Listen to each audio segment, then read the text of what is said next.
अब आप लोग बहुत विस्तार से सुन लीजिए और मुझे भी अच्छा लग रहा है आप जो प्रश्न कर रहे हैं। अब मैं बोलना तो वहाँ चाहता हूँ, लेकिन आप लोग मुझे यहीं बुलवा ले रहे हैं। देखिए, इनका विरोध है, आज जो मैंने जानकारी करी या मेरे पास जो जानकारी आई है, लिव इन रिलेशनशिप को लेकर। एक तो लिव इन रिलेशनशिप, ये इसमें प्रावधान जरूर किया गया है यूसीसी में। ये हमारी संस्कृति का हिस्सा नहीं है। हमारी संस्कृति इसको मान्यता नहीं देती है। हमारी संस्कृति में कहीं कोई स्थान नहीं। लेकिन हम लोग लोकतांत्रिक मूल्यों पर विश्वास रखने वाले लोग हैं और देश के अंदर माननीय सुप्रीम कोर्ट में कई बार ये फैसले आए हैं और लोग रहते आए हैं साथ में। हमने केवल और केवल लिव इन रिलेशनशिप में ये प्रावधान कर दिया कि जो भी लोग इस संबंधों के आधार पर अपना जीवन निर्वासित कर रहे हैं, साथ में रह रहे हैं, उनको अब ये जानकारी देनी होगी, उनके माता पिता को जानकारी देनी होगी, हमारे पास भी जानकारी होगी, क्योंकि पिछले सालों के जो बहुत सारे ऐसे प्रकरण आए हैं, इन प्रकरणों में अनेक बार साथ में रहते रहते संबंध शुरू में अच्छे होते हैं, लेकिन बाद में संबंध खराब हो जाते हैं, हिंसा होती है, पुलिस केस होते हैं, कोर्ट कचहरी न्यायालय में मामले जाते हैं, अनावश्यक कई प्रकार के उत्पीड़नों का शिकार दोनों ही पक्षों को, कभी महिला और पुरुष दोनों का ही उत्पीड़न अलग अलग दिशा में होता है। और कई बार इसमें इतनी हिंसक घटनाएं होती हैं कि जिन माता पिता के बेटे या बेटियां ऐसे संबंधों में रहते हुए उनकी हत्याएं हो जाती है, उन माता पिता के पास पूरे जीवन भर रोने के सिवा कुछ नहीं बचता है। दिल्ली का एक बहुत चर्चित केस 2022 का, श्रद्धा बालकर और आपता साथ में रहते रहते संबंध खराब हो गए और श्रद्धा के टुकड़े टुकड़े काट कर हैवानियत से आफ्ताब ने उसको 300 लीटर के फ्रिज में टुकड़े बना के डाल दिए और एक एक टुकड़ा करके जंगल में फेंक के आता था। और जो उसका सोशल मीडिया का अकाउंट था, उस सोशल मीडिया के अकाउंट से उसके माता पिता से लगातार कम्युनिकेशन करता था, लगातार बात करता था। बहुत लंबे समय तक पता ही नहीं लगा कि उनकी बेटी अब इस संसार में नहीं है। तो इसलिए हमने प्रावधान किया है कि अब कोई भी इसमें, इसीलिए हमने रजिस्ट्रेशन का प्रावधान किया, इसीलिए हमने जानकारी का प्रावधान किया, उनके माता पिता को जानकारी हो, प्रशासन के पास जानकारी हो कि कोई भी आफ्ताब जैसा हैवान अब किसी बिटिया श्रद्धा के साथ इस प्रकार का कृत्य न कर पाए, इस प्रकार का अपराध न कर पाए। तो इसमें क्या बुराई है? और जब हम ये बना रहे थे तो कांग्रेस पार्टी समेत राज्य के जितने भी राजनीतिक दल हैं, उन सारे राजनीतिक दलों को हमने आमंत्रित किया था कि आप आइए, आपको कोई विचार रखने हैं तो आप अपने विचार दीजिए, आप अपने सुझाव दीजिए। हम ये यूसीसी का ड्राफ्ट बना रहे हैं, हमारी कमेटी ने उनको आमंत्रित किया। और ये जो महिला सशक्तिकरण के लिए बनाया गया हमारा ये यूसीसी है, ये विधेयक है, इसमें उत्तराखंड की जनता ने मोहर लगाई है। ये बाबा साहब भीमराव अंबेडकर के जो उन्होंने संविधान बनाया है, उस संविधान के अनुरूप लाया गया कानून है, लाया गया विधेयक है। यानी कि कांग्रेस महिलाओं का भी विरोध करती है, महिला सशक्तिकरण से, महिलाओं की सुरक्षा से उनका कोई लेना देना नहीं है। वो महिलाओं पर अत्याचार को प्रोत्साहन देना चाहती है, इसलिए इस कानून का विरोध कर रही है। वो बाबा साहब के संविधान को नहीं मानती है, इसलिए जो है इस जो संविधान में अनुच्छेद 44 में जिसका प्रावधान किया गया है उसका विरोध कर रहे हैं लोग। इसलिए ये बात यहीं तक नहीं चलने वाली है कि आप लोग उत्तराखंड की देवतुल्य जनता को भ्रम में नहीं डाल सकते। उत्तराखंड की जनता ने हमको जो है काम करने के लिए अवसर दिया है। उत्तराखंड के इतिहास में पहली बार उन्होंने एक परिपाटी बदली है, एक मिथक तोड़ा है और लगातार किसी सरकार को दूसरी बार काम करने का अवसर प्रदान किया है। और इसमें जो हम यूसीसी लाए हैं, ये उत्तराखंड की जनता ने उस पर मैंडेट दिया है। अगर मेरे से कोई पूछे कि इस यूसीसी का श्रेय किसको दिया जाता है, तो मैं कहूंगा यूसीसी का श्रेय देवभूमि उत्तराखंड की जनता को दिया जाता है, जिसने हमारे संकल्प को सिद्धि तक पहुंचाने का काम किया। अगर हमने उनके सामने संकल्प रखा था, जब हम चुनाव में जा रहे थे तो हमने कहा कि भई हमारा ये संकल्प है, हम सरकार में आएँगे तो सबसे पहले हम यूसीसी लागू करेंगे। तो उत्तराखंड की जनता ने इसके लिए आशीर्वाद दिया है। मैं समझता हूँ कि और इसके साथ-साथ एक भ्रम और फैलाने का काम हो रहा है कि जी कोई बाहर से आकर कोई अगर शादी कर लेगा लड़का या लड़की तो वो उत्तराखंड का निवासी हो जाएगा। उत्तराखंड का स्थायी निवास क्या बोलते हाँ, उसको मूल निवास हैं? मूल निवास मिल मिल जाएगा। जाएगा। ये सब भ्रम है भई। ये केवल यूसीसी के तहत जो प्रावधान किए गए हैं, उन प्रावधानों से किसी को यहाँ की निवास नहीं मिल सकता। आप लोग भ्रम में डालना छोड़िए। क्योंकि अगर अभी-अभी देखिए नगर पालिकाओं के, नगर पंचायतों के और महानगर पालिकाओं के चुनाव हुए हैं नगर निगम के। उत्तराखंड की जनता ने आईना दिखाया आपको। आपने कहा कि वहाँ केदारनाथ में ये सेमीफाइनल है जी।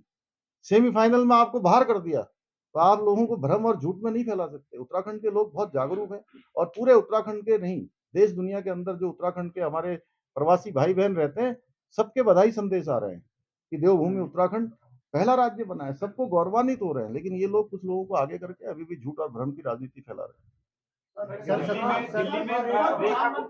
प्रधानमंत्री जी का हमारे राज्य से बहुत जुड़ाव है, बहुत लगाव है।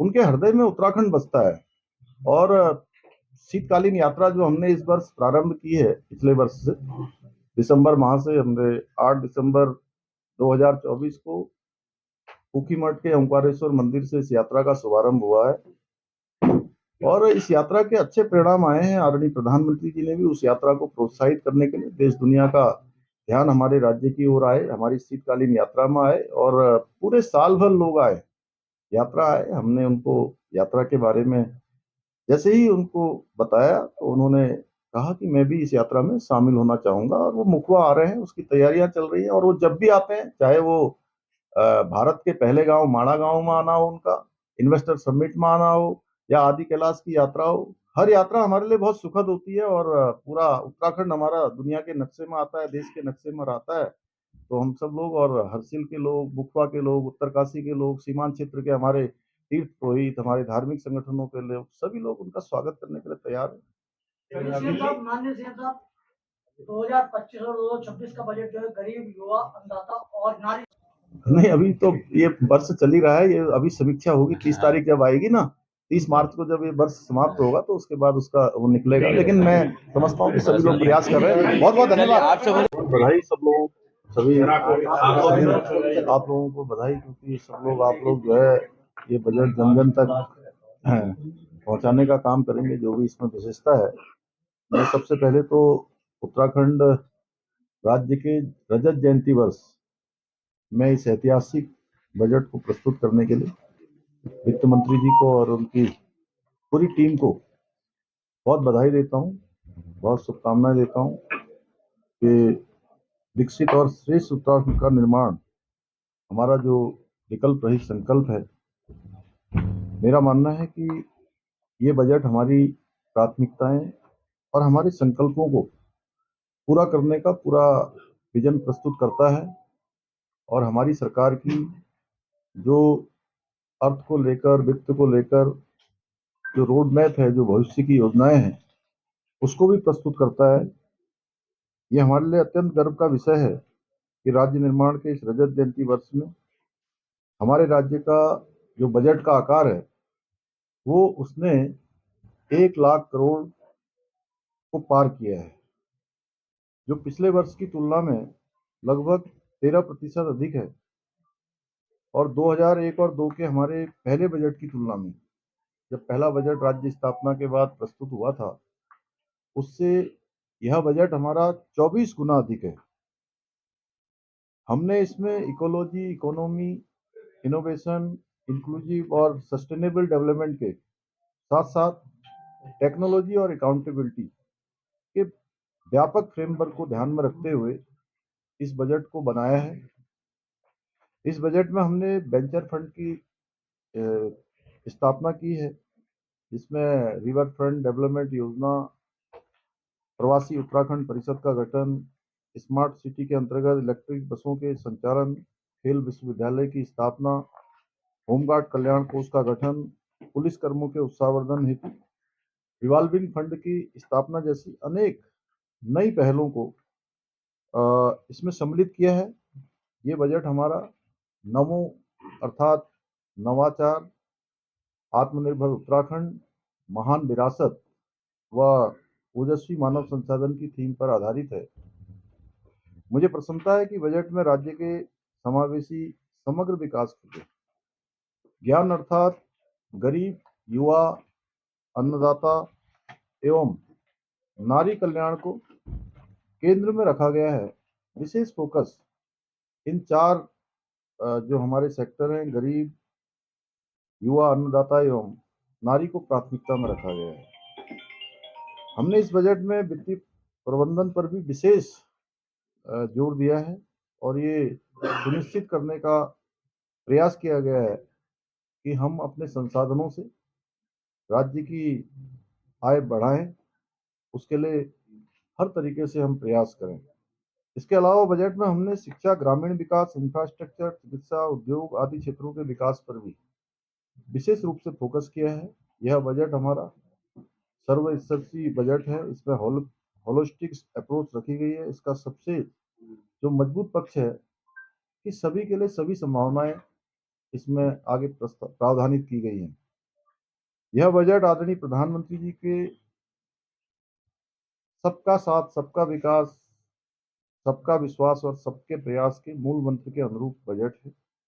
जैसा कि हमारे प्रधानमंत्री जी ने बाबा केदार के धाम से कहा था कि इस सदी का तीसरा दशक उत्तराखंड का दशक होगा, इसी को ध्येय लेकर हमने इस बजट में इस संकल्प की प्राप्ति के लिए इसमें प्रयास किए गए हैं, जो आने वाले समय में हमारे राज्य के विकास में एक मील का पत्थर साबित होगा। मैं इस लीक से हटकर बनाए गए बजट का अध्ययन करने का आप सभी से भी आह्वान करता हूं, तथा जिससे जनता तथा इसके प्रावधानों को प्रचारित और प्रसारित किया जा सके। यह बजट नहीं है, बल्कि उत्तराखंड एक नया उत्तराखंड बनाने का, आदर्श उत्तराखंड बनाने का, देश के अग्रणी राज्य बनाने का हमारा ये अर्थ संकल्प भी है और ये संकल्प हमारा विकल्प रहित है। तो बाकी चूंकि इसके मुख्य मुख्य बिंदु है, बाकी अभी बजट भाषण में सारी चीज़ों का विस्तार से आ गया है और मैं अभी इस बजट भाषण में और राज्यपाल जी के अभिभाषण में जब भी बोलूँगा तो बाकी चीज़ें और विस्तार से वहाँ भी मैं आप सबके समक्ष रखूँगा।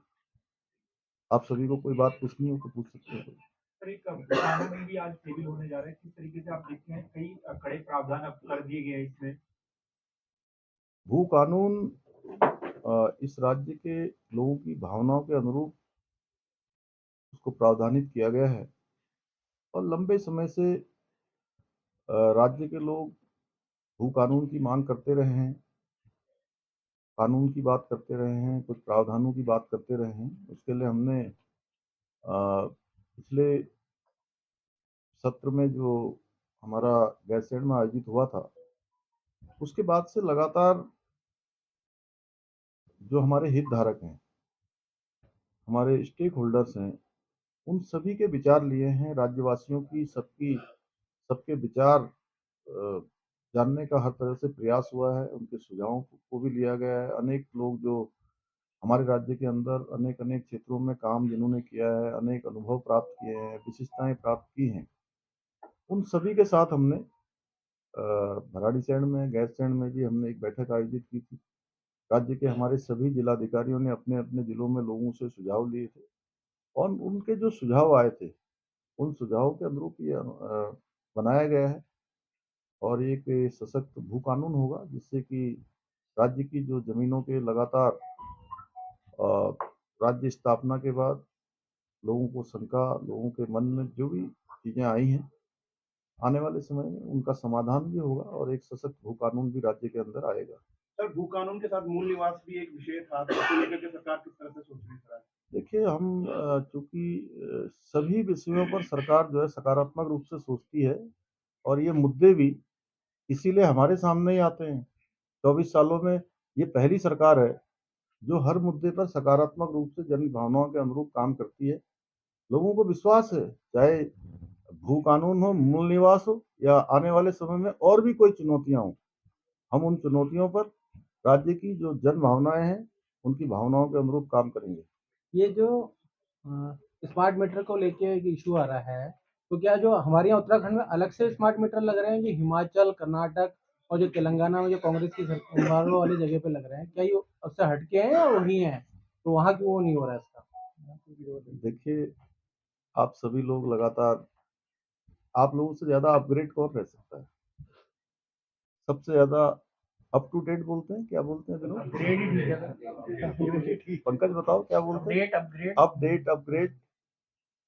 देखिए, पूरे देश के अंदर लाई गई योजना है और भारत सरकार के स्तर से ये योजना समस्त राज्यों में लागू की गई है, उसमें उत्तराखंड राज्य भी है।